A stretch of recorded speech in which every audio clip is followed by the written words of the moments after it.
क्या आप जानते हैं लोरेक्स की असली कहानी एक दुखद घटनाओं से भरी डायरी से प्रेरित थी।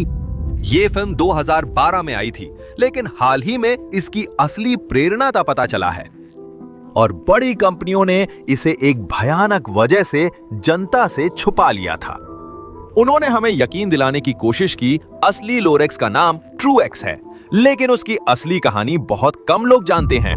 और मैं असली किताब की बात नहीं कर रहा हूं, बल्कि उस चीज की बात कर रहा हूं जिसने किताब को लिखने की प्रेरणा दी थी।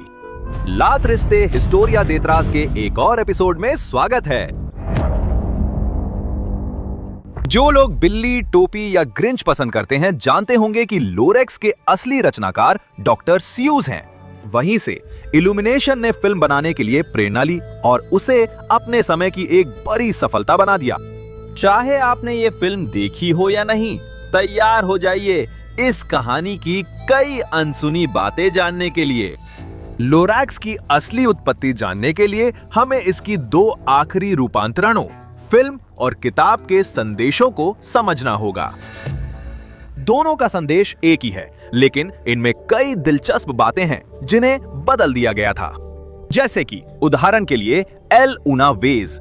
किताब में एल उनावेज ही कहानी का एकमात्र खलनायक है। वहां मिस्टर ओहेयर नहीं है और ना ही कोई दूसरा उनावेज। वो लड़का है जिसे परिवार ने ठुकरा दिया। वो सिर्फ सफलता चाहता है। किताब में हमारे पास सिर्फ एक लालची खलनायक है जिसकी शक्ल कभी दिखाई नहीं जाती। दूसरी ओर ये कहा जा सकता है कि लोरेक्स प्रकृति द्वारा चुना गया है, जो अपने पूरे पर्यावरण की देखभाल करता है। उसे पता है कि कौन जरूरतमंद है और वो यहाँ तक कि एक पेड़ के गिरने का दर्द भी महसूस कर सकता है। वो वही है जो वंसलर को समझाने की कोशिश करता है कि वो अपने कामों के बारे में 2 बार सोचे ताकि वो कुछ नष्ट न करे। पूरा ट्रूफुला जंगल। संतुष्ट हो? क्या तुमने अपने अंदर की कमी पूरी कर ली या तुम्हें और चाहिए? आखिरकार ये सारी मेहनत बेकार गई। इस जंगल में रहने वाली सभी प्रजातियां विलुप्त हो गईं। ट्रूफुला खाने वाले बारबैलोटोज, भालू, पक्षी और ह्यूम्स, हंस, मछलियां सब विलुप्त हो गए, जब तक कि आखिर में सिर्फ बेचारा और अकेला लोरेक्स ही बचा। वाह, अगर हम इसे देखें तो ये बहुत ही भारी कहानी है, लेकिन इल्यूमिनेशन ने इसे दर्शकों के लिए थोड़ा हल्का बना दिया। ठीक वैसे ही जैसे डॉक्टर स्यूस ने अपनी असली कहानी के साथ किया था, ताकि वे अपनी किताब बच्चों के लिए प्रकाशित कर सकें। लेकिन तो फिर लोरेक्स के पीछे असली प्रेरणा क्या है? डॉक्टर स्यूस ने क्या देखा था जिसे हाल ही में खोजा गया? आइए इसे जानने की कोशिश करते हैं। 2021 में कुछ चट्टानों के नीचे डायरी के कई पन्ने मिले, जहां हर दिन डायरी में लिखा गया था कि कैसे एक कंपनी जिसका नाम वंसलर या एक बार था, उन्होंने पूरे जंगल को काटने का जिम्मा लिया था। इन सभी पन्नों में बहुत से लोगों के लिए भावनात्मक दृश्य भरे हुए हैं, लेकिन मैं आपको इस वीडियो में इन पन्नों से कुछ अंश पढ़कर सुनाऊंगा। अगर आप संवेदनशील हैं और जल्दी रोते हैं तो रूमाल तैयार रखें। पहला दिन। आज मुझे अपनी बिल से बुलाया गया। जब मैंने एक ट्रूफुला पेड़ की चीख सुनी तो मैंने उस युवक का सामना किया जो पेड़ काट रहा था। उसने कहा वो उसके गुच्छों से बहुउद्देशीय पोशाक बनाएगा और सब कुछ ठीक रहेगा। 7वां दिन। दर्जनों लोग आए और पेड़ काटने लगे। मुझे यकीन नहीं हो रहा कि वे कितने तेज हैं। शुरुआत में बारबैलोटोज और मैंने पेड़ों को गले लगाया। उन्हें कोई फर्क नहीं पड़ा और वे कटाई करते रहे। इतनी सारी ट्रूफुला हैं कि मजदूर बस दूसरे पेड़ काटने चले गए। दिन 11। पेड़ों की चीखें असहनीय हैं। हमें इन्हें अभी रोकना होगा। दिन 12।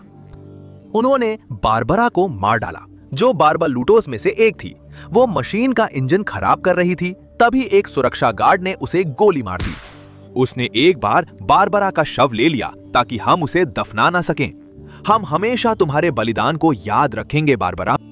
डायरी कई दिनों तक चलती है और अंत में 578 नामों की एक सूची के साथ समाप्त होती है, जो संभवतः वे लोग हैं जो इस पूरी वनों की कटाई में मारे गए।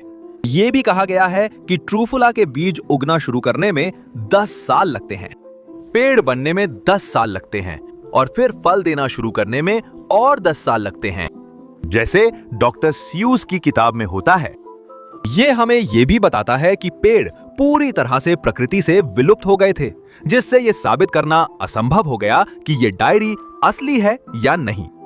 माना जाता है कि डॉक्टर सूस को इस सामग्री से प्रेरणा मिली और उन्होंने अपनी किताब बनाई, जिससे बाद में ये फिल्म बनी। लेकिन क्या ऐसा माना जाता है कि ये सब तब हुआ जब डॉक्टर स्यूस कुछ दिनों के लिए अफ्रीका गए थे? क्या वहीं जहां हाल ही में गए थे? कई वैज्ञानिकों ने पता लगाया कि शायद कुछ सबूत हो सकते हैं कि लोरैक्स किरदार के डिजाइन को किस चीज ने प्रेरित किया था। और हाँ, ये दिलचस्प है, लेकिन उससे पहले जानें कि लोरैक्स किस जानवर से प्रेरित था। अगर आपको वीडियो पसंद आ रहा है तो हमें कमेंट करके बताएं और कृपया इसे शेयर करें अगर ये आपके लिए मायने रखता है। पर्यावरण की देखभाल और उसका संरक्षण। डॉक्टर स्यूस एक प्रकृतिवादी और पर्यावरणविद थे, जिन्हें प्रकृति की खोज करना, जीवन का संरक्षण करना और नई प्रजातियों की खोज करना बहुत पसंद था। वे और उनकी पत्नी केन्या अफ्रीका में एक वन्यजीव अभयारण्य देखने गए थे, उसी साल जब लोरेक्स लिखा गया था, लेकिन उसके प्रकाशित होने से ठीक पहले।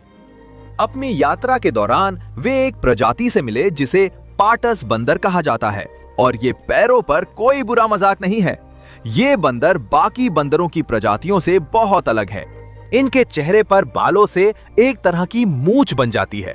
इन्हें नारंगी बंदर या लाल बंदर के नाम से भी जाना जाता है, कुछ वैसा ही जैसे उस किरदार के साथ जिसकी चर्चा पहले हो चुकी है। डॉक्टर स्यूस को इस जानवर से बहुत प्रेरणा मिली थी ओरैक्स बनाने के लिए, क्योंकि इन दोनों में बहुत सी समानताएं हैं। इनमें सबसे दिलचस्प बात यह है कि बंदर पातास एक पेड़ पर बहुत निर्भर करता है, जिसका नाम है अकेशिया ड्रेपानोलोबियम या सिल्बिडो अकेशिया, जो गहरे लाल रंग के छोटे छोटे फल पैदा करता है, जो बिल्कुल वैसी ही हैं जैसी बार्बलुटोस खाते थे। उसने पहले ही सारे ट्रूफुला पेड़ों को नष्ट कर दिया था।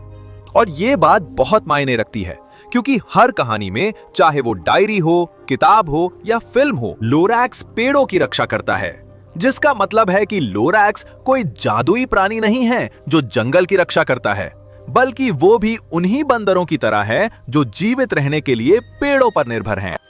इसका मतलब है कि लोरैक्स भी जंगली समुदाय का एक और सदस्य है। सच तो यह है कि इस डायरी की प्रामाणिकता की पुष्टि नहीं की जा सकती, लेकिन सारी कहानियां, नाम और घटनाएं लोरैक्स की कहानी के साथ अच्छी तरह मेल खाती हैं, साथ ही एक समय के मुख्य खलनायक का नाम भी। ये सारा सामग्री निश्चित रूप से डॉक्टर स्यूस के लिए ये कहानी बनाने की मुख्य प्रेरणा थी। और सबसे प्रभावशाली बात, ओरेक्स, ये उस संदेश का अर्थ है जो उसने जाने से पहले छोड़ा था, जिसे बहुत कम लोग ही समझ पाए।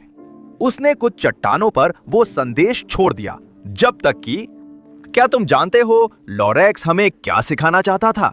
मैं तुम्हें असली एक्सप्लेनेशन देने से पहले थोड़ा समय दूंगा, ताकि तुम इसका मतलब समझ सको। इस बीच चलो देखते हैं कि डॉक्टर स्यूस ने सबसे पहले लोरैक्स को क्यों बनाया था। बहुत से लोग नहीं जानते थे कि बड़ी कंपनियां डॉक्टर स्यूस से बहुत नफरत करती थीं, और जब यह किताब प्रकाशित हुई तो कंपनियों ने इसे हटवाने के लिए हर संभव कोशिश की। क्या आप जानते हैं कि डॉक्टर स्यूस अपनी सुरक्षा के लिए ये उपनाम इस्तेमाल करते थे? अपनी कृतियों में वे सिर्फ पैसे कमाने वाली कंपनियों की कड़ी आलोचना करते थे, जिससे ये कंपनियां उनसे बेहद नफरत करती थीं। इसी वजह से थियोडोर गिसेल ने डॉक्टर स्यूस नाम अपनाने का फैसला किया, ताकि वे खुद को किसी भी बुरी चीज से बचा सकें जो उनके साथ हो सकती थी। इन कंपनियों की नफरत इतनी ज्यादा थी कि उन्होंने लोरैक्स की एक बहुत ही परेशान करने वाली संस्करण बनाई, जिसका नाम ट्रूएक्स था, जो कि वाकई में बहुत अजीब नाम है।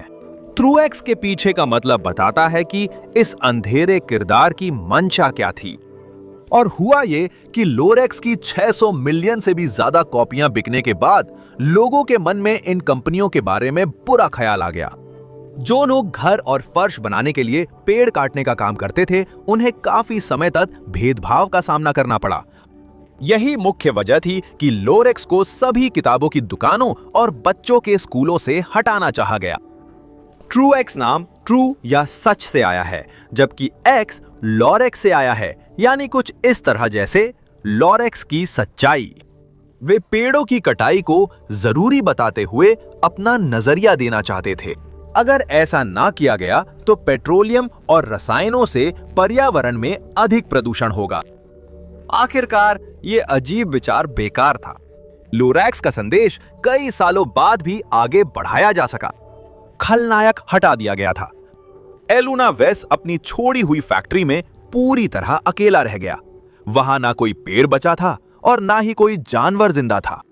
लोरेक्स बस नीले आसमान में ऊपर चला गया, जहां हम उसे हमेशा देख सकते हैं। और ट्रूफुला का आखिरी बीज तेथ को दिया गया, वही एकमात्र शुद्ध आत्मा जिसे लोरेक्स जानता था। अब इस लड़के को यह बीज बोना होगा और इसकी देखभाल करनी होगी।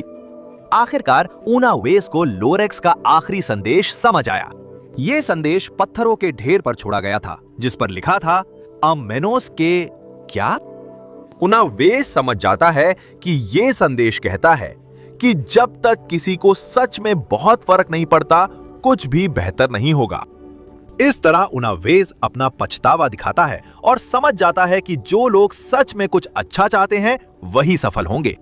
वो उस छोटे लड़के में देखता है जिसने ट्रूफुला का बीज रखा है, जैसा हमने लोरेक्स की कहानी में ट्रूएक्स की बुरी कहानी के खिलाफ देखा था। वो छोटा लड़का शायद धीरे धीरे सालों में लोरेक्स द्वारा छोड़ी गई चट्टानों के चारों ओर ट्रूफुला का एक नया जंगल बनाएगा।